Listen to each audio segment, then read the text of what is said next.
ஆண்டவரால் ஆசீர்வதிக்கப்பட்ட அருமையான தேவ ஜனங்களே, இன்று நாம் வாசிக்கக்கூடிய தலைப்பு என்னவென்றால், ஏழ்மை ஒரு தடையல்ல. கர்த்தர் தமது ஜனத்திற்கு பலன் கொடுப்பார். கர்த்தர் தமது ஜனத்திற்கு சமாதானம் அருளி அவர்களை ஆசீர்வதிப்பார். சங்கீதம் 29வது அதிகாரம் 11வது வசனம்.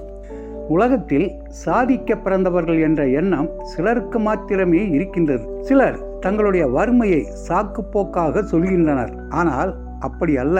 சாதிக்க உன்னால் முடியும். உன் தன்னம்பிக்கையை ஒரு நாளும் இழக்கக்கூடாது. சாதிக்க பிறந்த நீ எதை சாதித்து இருக்கிறாய்? கர்த்தர் இந்த உலகத்தில் உள்ள அனைத்து நபர்களுக்கும் ஏதோ ஒரு சில திறமைகளை தந்திருக்கிறார். மழையும் காற்றும் வெயிலும் எப்படி எல்லோருக்கும் பாராபட்சமின்றி கிடைக்கிறதோ, அதை போலவே திறமைகளையும் தாளந்துகளையும் அனைத்து நபர்களுக்கும் கொடுத்திருக்கிறார். வேதம் என்ன சொல்கிறதென்றால், கர்த்தர் தமது ஜனத்திற்கு பலன் கொடுப்பார்.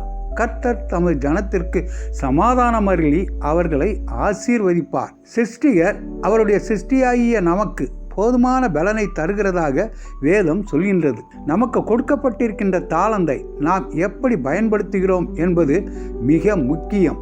பவுல் சொல்கிறார், எதை செய்தாலும் எல்லாவற்றையும் தேவனுடைய மகிமைக்கென்று செய்யுங்கள். 1 கொரிந்தியர் 10வது அதிகாரம் 31வது வசனம். நமக்கு அருளப்பட்டிருக்கின்ற தாளந்தை வைத்து நாம் அவருடைய நாமத்தை மகிமைப்படுத்த வேண்டும்.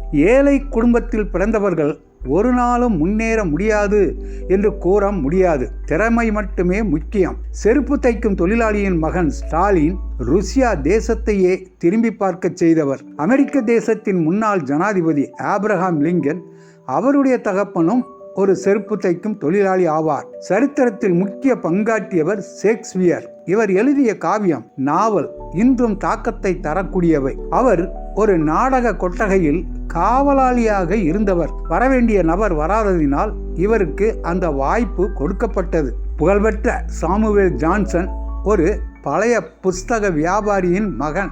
மேரி கியூரி அம்மையார் ஓர் வேலைக்காரியாக இருந்தவர். எடிசன் ஒரு தச்சரின் மகன். கரிபால்டி ஒரு மீனவர் குடும்பத்தில் பிறந்தவர். பாலகங்காதர திலகர் ஒரு சாதாரண ஆசிரியரின் மகன். உழைப்பு, நம்பிக்கை, முயற்சி இவையே ஒரு மனிதனுக்கு வெற்றியை தரும். இதற்கு ஒரு சான்று நெப்போலியன் ஆவார். இவர் ஓர் ஏழை குடும்பத்தில் பிறந்த 14வது பிள்ளையாவார். நம்மில் எத்தனை பேரோ தமக்கு கொடுக்கப்பட்டிருக்கின்ற வாய்ப்பை பயன்படுத்தாமல் இருக்கிறோம். இவற்றை பயன்படுத்தினால் நாமும் சாதனையாளர்களே. பெசலேயலை பெயர் சொல்லி அழைத்த தேவன், அவரை நம்புகிற பிள்ளைகளுக்கு தேவன் பலன், ஞானம், புத்தி, அறிவு, திறமை, தாளந்து, யோசனை மற்றும் விசேஷித்த ஆவியினால் நிரப்புகிறார். அவர் கொடுக்கும் ஆசீர்வாதத்தை பெற்று அவருக்கு மகிமையை கொண்டு வருவோமாக. ஆண்டவர் தாமே நாம் அனைவரையும் ஆசீர்வதிப்பாராக. ஆமேன்.